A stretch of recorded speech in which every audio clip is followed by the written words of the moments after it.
August 1947. A subcontinent burns. Rivers of humanity flood railways. Cities once bustling with life are silent graveyards of loss. Two newborn nations stand on the fault lines of history. In this furnace of chaos, a fragile idea of Pakistan struggles to breathe. A nation with almost no intelligence apparatus, no coordinated spy network, and no system to predict threats, foreign or domestic. And yet, from this chaos would emerge one of the most enigmatic, powerful, and controversial intelligence organizations in South Asia. Not built in a boardroom, but forged in war, uncertainty, and survival. This is the story of Pakistan's ISI, the invisible force that shaped wars, politics, and secrets no one dared to speak about. Before we go deeper into this covert world, I want to know, where are you watching from right now? What time is it where you are? If uncovering hidden histories, secrets, and untold stories excites you, hit that subscribe button, like this video, and share it with someone who loves a compelling journey into the shadows. Only then do we continue. The date was August 14, 1947. Pakistan became an independent country, born in hope, but immediately thrust into crisis. The partition of British India triggered one of history's largest mass migrations, communal violence that claimed hundreds of thousands of lives, and a geopolitical flashpoint with its neighbor, India. In this turbulent environment, Pakistan was not just carving out a government, it was fighting for survival. Behind the scenes, scattered government offices were struggling to function. Borders were undefined. Administrative systems were fragmented. In this chaos, Pakistan's intelligence services were virtually non-existent. Pre-partition, British India had intelligence services. After partition, most of their personnel remained on the Indian side. Pakistan was left with remnants, barely enough to keep track of local administration, let alone national secrets. The First War over Kashmir in 1947-48 exposed this critical weakness. Pakistan lacked coordination between military intelligence, naval intelligence, Air Force intelligence, and the Civilian Intelligence Bureau. There was no unified system to share information effectively. This gap would have serious consequences. With the Kashmir conflict raging and intelligence gaps glaringly obvious, Pakistani military leadership made a decisive choice. It was time to build something new, an organization capable of gathering, analyzing, and acting on intelligence across borders and battlefields. In 1948, the Inter-Services Intelligence Directorate was established. The idea was simple yet ambitious: to create a centralized intelligence body staffed by officers from the Pakistan Army, Navy, and Air Force, one that could coordinate intelligence efforts, reduce duplication, and strengthen national security. The ISI was conceived as a solution to the failures witnessed during the war with India, and as a means to unify fragmented intelligence efforts. Initially, its mandate was primarily external intelligence collection and assessment, particularly focused on military threats. The early leadership of ISI was drawn from seasoned military professionals who understood the stakes. Though historical records note Brigadier Syed Shahid Hamid as the first Director General, other key figures like Major General Walter Cawthorne, an Australian-born officer serving in Pakistan's army, played significant roles in its establishment and early direction. In its initial days, the ISI was not a sprawling agency with thousands of operatives. Instead, it was a lean organization, a hub for gathering foreign intelligence, a mechanism to coordinate information from diverse military branches, and a platform to assess military threats and relay insights to the country's leadership. Its headquarters was established in Islamabad, a discreet complex designed to remain out of the public eye, befitting an intelligence agency. In this early era, ISI was not heavily involved in domestic politics. Its charter was clear: strengthen Pakistan's national security through coordinated intelligence. Unlike intelligence agencies in other countries that focused on domestic law enforcement or civilian matters, Pakistan's ISI was a military-centric organization from the start. Officers were seconded or temporarily assigned from the Army, Navy, and Air Force, with most leaders being senior Army officers by background. The early ISI structure centered on three core functions: collection, which involved gathering information from external sources, and military observation; analysis, which was assessing raw data for patterns and implications; and coordination, unifying intelligence from all services to present cohesive insights. Until the late 1960s, the agency remained relatively small. Its operations focused on monitoring India and other neighboring threats. The prevailing mindset in Pakistan's military elite was that external threats, particularly from India, would be the main challenge in shaping Pakistan's future. Yet, something significant was missing: internal political intelligence. At this stage, other agencies like the Intelligence Bureau were still handling the monitoring of political affairs within Pakistan. The Indo-Pakistan War of 1965 became a turning point for the ISI. Though the intelligence failures of this conflict are debated among historians, it is broadly agreed that coordination gaps contributed to miscalculations in strategic planning on both sides.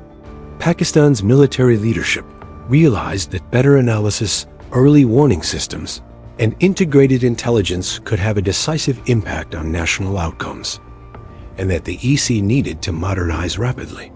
In the mid-1960s, the ISI underwent organizational reforms to address these deficiencies. These changes included the expansion of field offices and a more professional approach to intelligence assessment. But the story would take an even darker turn. History has few moments as dramatic as the 1971 war between Pakistan and India, which resulted in the birth of Bangladesh. This conflict was not merely a military engagement. It was a full-scale geopolitical rupture that reshaped South Asia. Despite its evolving structure, Pakistan's intelligence apparatus, including the ISI, failed to accurately anticipate the scale of internal political discontent in East Pakistan, the organization of resistance movements, and the extent of Indian involvement. These intelligence shortcomings would have profound consequences. The outcome was devastating. A major defeat for Pakistan's military, the secession of East Pakistan as Bangladesh, and a national trauma that altered Pakistan's political landscape forever. The 1971 war forced a reckoning within Pakistan's military and intelligence community. The loss exposed limitations in strategic foresight and the integration of political and military intelligence. Pakistan's leadership, both civilian and military, now understood that the nature of threats was evolving, and so too must the tools to counter them. In the aftermath of the 1971 conflict, Pakistan entered a period of reflection and restructuring. The experience validated the need for a stronger intelligence agency, capable not only of monitoring external threats, but also of understanding internal political turbulence and regional dynamics. Under Prime Minister Zulfikar Ali Bhutto, the importance of modern intelligence became even clearer. Bhutto believed that a scientifically oriented intelligence apparatus would enhance Pakistan's foreign policy and security options. During this period, the ISI began to expand its mandate, gaining resources and visibility within the national security framework. By the late 1970s, the ISI had evolved from a modest military coordination office into a more substantial and multifaceted intelligence agency, one that would soon be thrust into an entirely new arena of covert conflict. On the horizon loomed a geopolitical earthquake, the Soviet invasion of Afghanistan in 1979, a crisis that would transform the ISI in ways few could have predicted. It is 1979. The world watches as the Soviet Union moves into Afghanistan. Across the border, Pakistan stands at a crossroads. Its intelligence agency, the ISI, once a modest coordinator of military reports, is now about to enter a war that will reshape its destiny. This is the story of how a secretive organization, born from the chaos of partition and hardened by early wars, became a decisive actor on the global stage, influencing conflicts, funding covert operations, and shaping the future of South Asia in ways few could imagine. The late 1970s saw Afghanistan descending into political turmoil. In April 1978, the Saur Revolution brought the Communist People's Democratic Party of Afghanistan to power. Their radical reforms, combined with internal divisions, led to widespread rebellion across the country. By December 1979, the Soviet Union invaded to support the faltering communist regime. This invasion triggered the Afghan Jihad, a war that would become one of the largest covert conflicts of the late 20th century. For Pakistan, under the military rule of General Zia-ul-Haq, this presented an unprecedented challenge: how to secure its borders, support a massive influx of Afghan refugees, and prevent the spread of communism into its own territory. Suddenly, the ISI became the central player in a complex web of international intrigue. The agency transformed into the main conduit for foreign intelligence and military aid. Western intelligence agencies, particularly the CIA, began to channel billions of dollars worth of weapons, training, and funding to the Afghan Mujahideen groups, all through the ISI. Saudi Arabia also contributed significant financial support. This unprecedented cooperation elevated the ISI from a regional military intelligence agency to a global player in covert operations, capable of influencing outcomes far beyond Pakistan's borders. Its role was multifaceted. The ISI was responsible for the recruitment and training of Afghan fighters, managing the complex logistics of distributing weapons and funds, and setting up communication systems. It also gathered crucial intelligence, monitoring Soviet troop movements, tracking various Afghan factions, and navigating regional politics. By 1985, Pakistan was hosting over 3 million Afghan refugees. Within this environment, the ISI managed a vast network that linked rural Pakistani villages, border checkpoints, and clandestine training camps deep inside Afghanistan.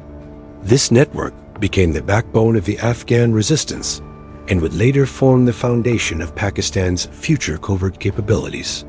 The Afghan War allowed the ISI to significantly strengthen its regional clout. Through the successful coordination of guerrilla operations against the mighty Soviet army, the ISI proved its operational capacity to the world. Pakistan, a relatively small country, suddenly wielded influence disproportionate to its size. This period enhanced its credibility with the United States, NATO allies, and Saudi Arabia. It also provided a real-world training ground for a new generation of officers, developing tactical coordination skills that would later be applied in other regional conflicts. This era was crucial in shaping the ISI's identity, a highly capable, covert operator deeply embedded in both regional and global strategic games. While deeply engaged externally, the ISI also expanded its political operations inside Pakistan. Under General Zia's military rule, the agency began monitoring opposition parties and student movements. It developed influence over electoral politics, particularly in Punjab and other strategic regions. Regular reports were submitted to the military leadership to help shape domestic policy decisions. Although these internal operations were highly classified, evidence suggests the ISI's influence on domestic politics grew steadily, especially in the late 1980s. This dual focus on external and internal affairs would become a defining characteristic of the agency. By the late 1980s, as the Soviet-Afghan War was winding down, Pakistan saw an opportunity to reassert its influence over the disputed territory of Kashmir. Following political unrest in Indian-administered Kashmir, the ISI became the primary facilitator of covert support to insurgent groups. This role would draw both global attention and significant controversy. Key operations included providing logistical support for insurgent groups, such as weapons, training, and communications. The agency also established intelligence networks within Kashmir to gather information on Indian security forces and coordinated with political organizations sympathetic to Pakistan's objectives. While these activities were strategically aimed at achieving Pakistan's territorial goals, they also drew international scrutiny and became a major point of contention in South Asian geopolitics. The 1980s and 1990s also brought a new and critical dimension to the ISI's responsibilities, protecting Pakistan's nuclear ambitions. The agency played a vital protective and strategic intelligence role in safeguarding the country's nuclear development from foreign interference.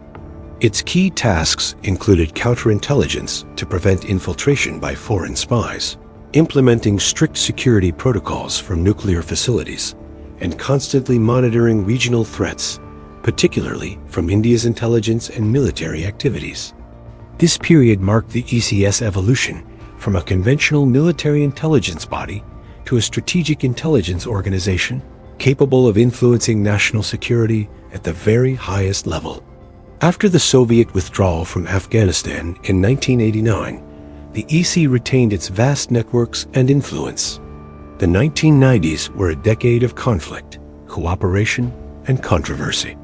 The agency continued to collaborate with Western intelligence on issues like counterterrorism and regional stability. It also coordinated with various Afghan factions to maintain Pakistan's strategic depth in the post-Soviet era, and closely monitored Indian military operations and political developments in Kashmir. Despite its operational successes, the EC also faced mounting criticism for its alleged involvement in political engineering within Pakistan, influencing elections, supporting favored political parties, and monitoring domestic dissent. One of the EC's most significant and controversial military-related episodes occurred in 1999 during the Kargil conflict.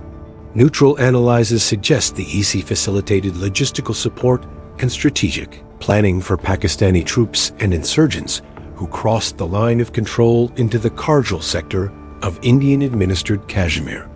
However, coordination failures between the EC, military commanders, and the civilian government led to a disastrous escalation.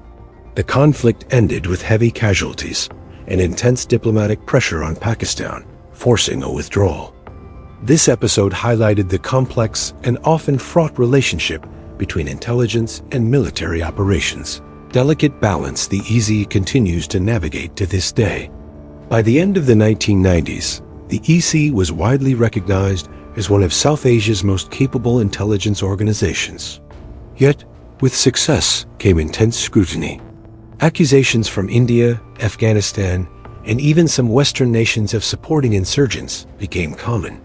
Allegations of manipulating domestic politics and concerns over covert operations beyond Pakistan's borders grew louder.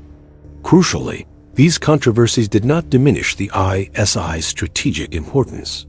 Instead, they reinforced its image as a powerful, opaque organization operating in the shadows, constantly balancing national security, regional strategy, and internal politics. During this transformative period, the EC evolved into a highly structured organization with multiple specialized divisions.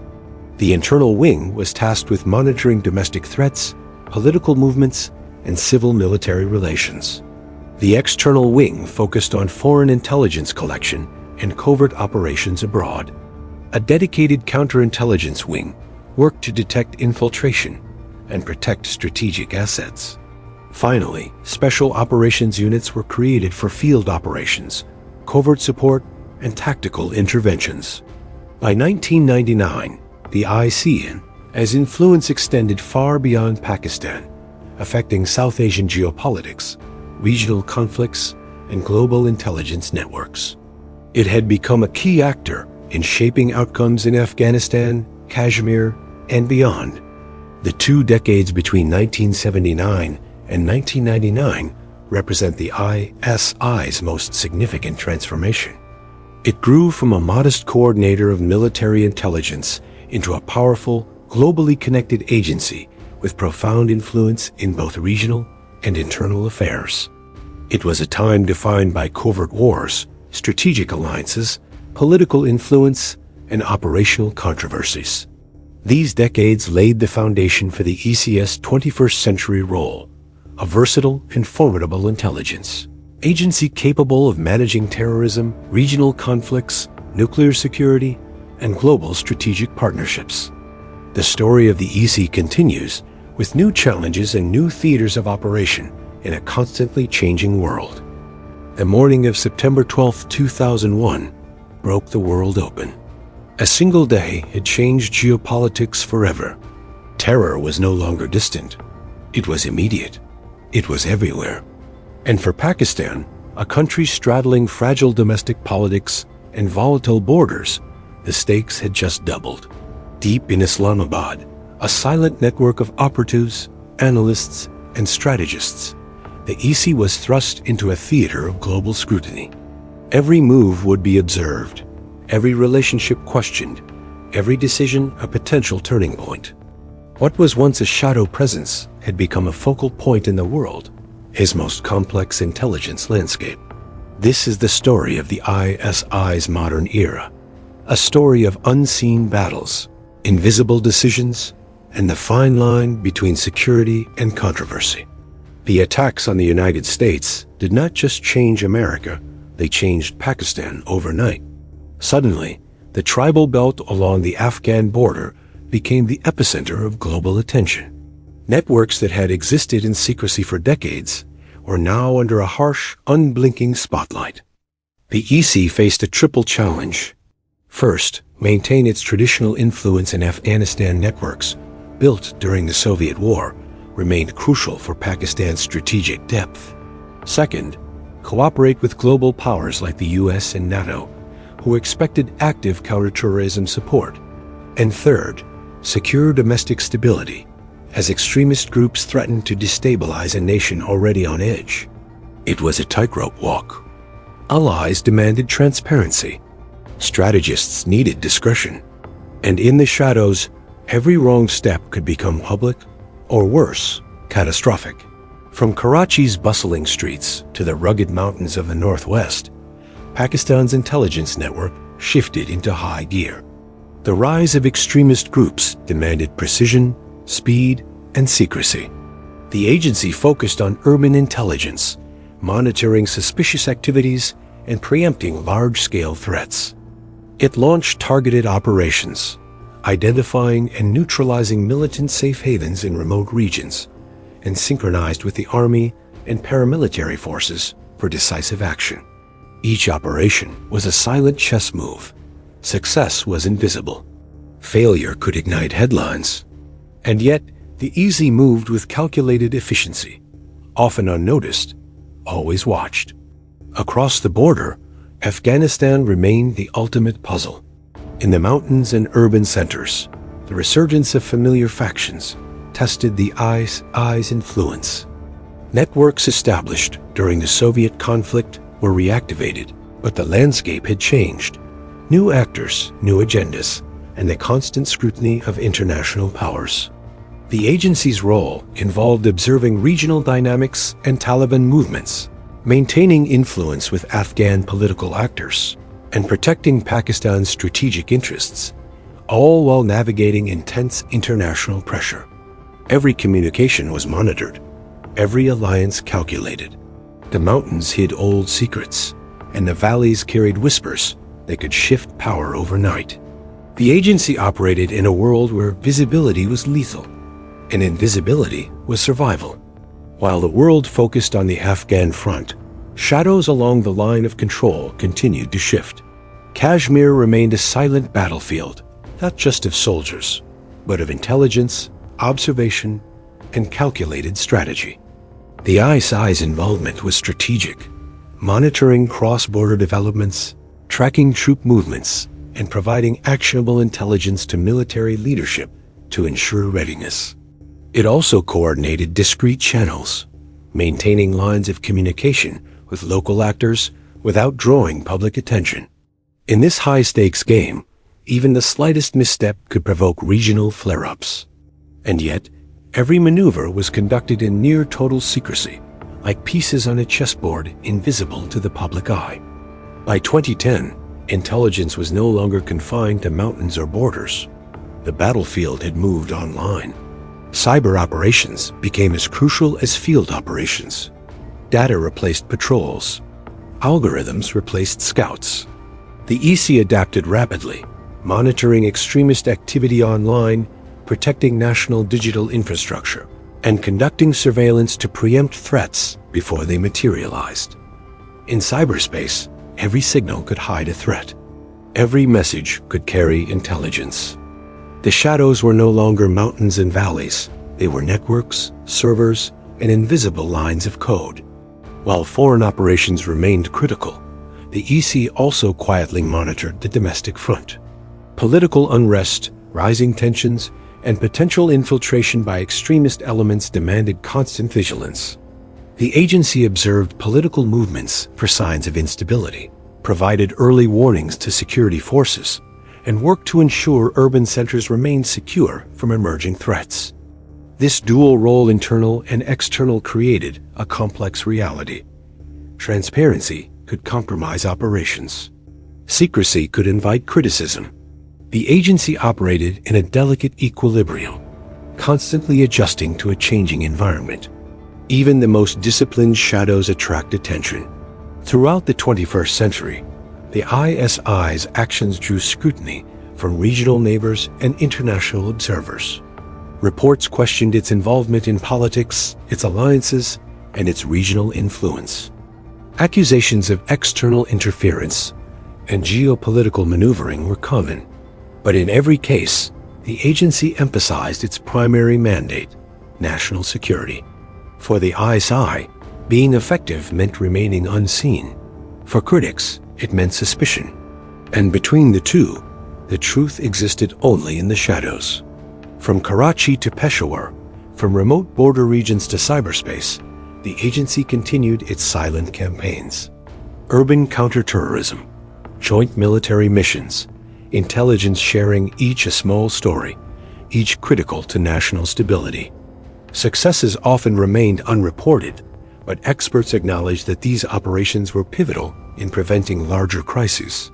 Invisible victories, silent guardians, shadowed battles, this was the reality of modern intelligence work. Recognition was rare. Accountability was complex, and yet the network endured. By 2025, the ISI had transformed into a complex organization with defined operational wings. The internal wing handles domestic security, counterterrorism, and political monitoring. The external wing focuses on regional intelligence and strategic operations. A dedicated counterintelligence wing protects national secrets and strategic plans.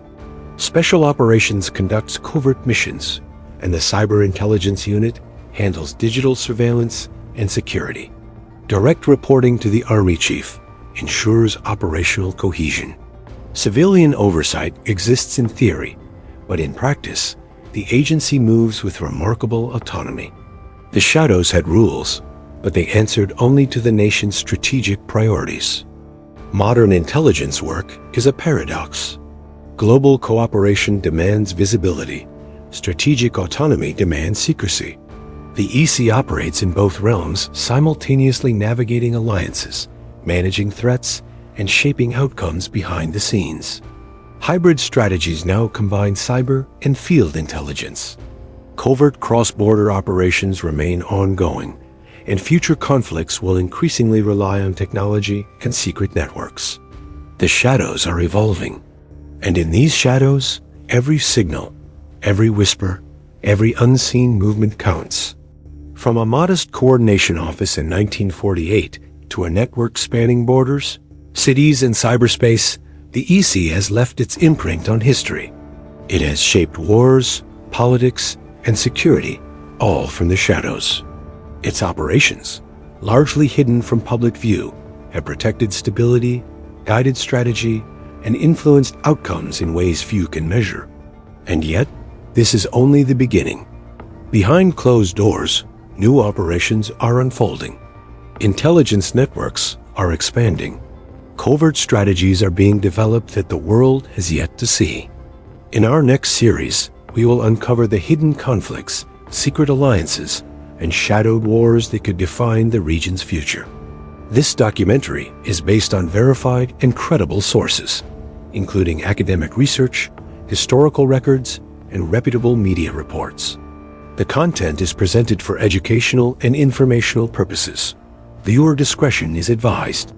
Thanks for watching, and be sure to subscribe for more deep dives into the world of shadow operations.